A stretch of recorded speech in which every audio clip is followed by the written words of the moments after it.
Diduga tak dilayani dengan baik, seorang pasien di Mamasa, Sulawesi Barat meninggal di puskesmas. Tidak terima kerabat mereka meninggal tanpa penanganan medis, keluarga pasien pun mengamuk. Terpaksa saya bikin secara langsung. Dengan terpaksa ini, saya sudah menunggu sekitar 10-15 menit. Pasiennya darurat begini. Nah, sampai sekarang belum ada.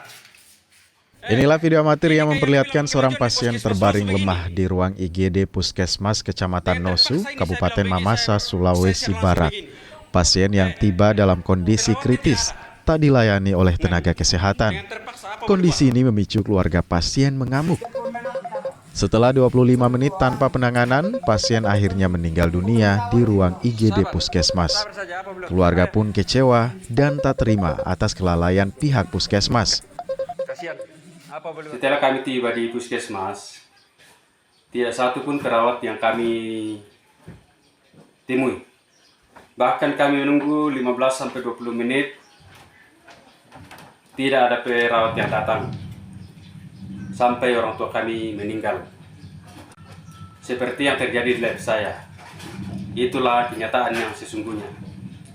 Ya, dan pada saat itu saya sudah berusaha mencari perawat, tapi memang tidak ada saya jumpai pada saat itu.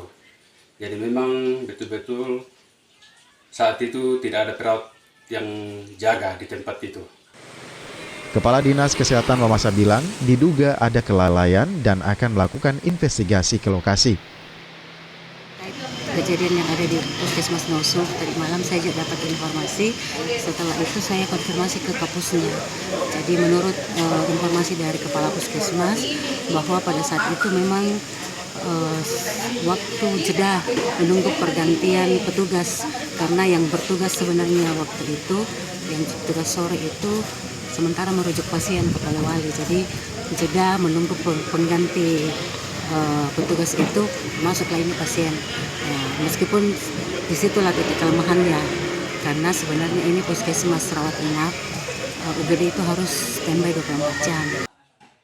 Keluarga pasien berharap pemerintah daerah melakukan evaluasi ke tenaga kesehatan yang bertugas di puskesmas tersebut agar kejadian serupa tidak terulang kembali.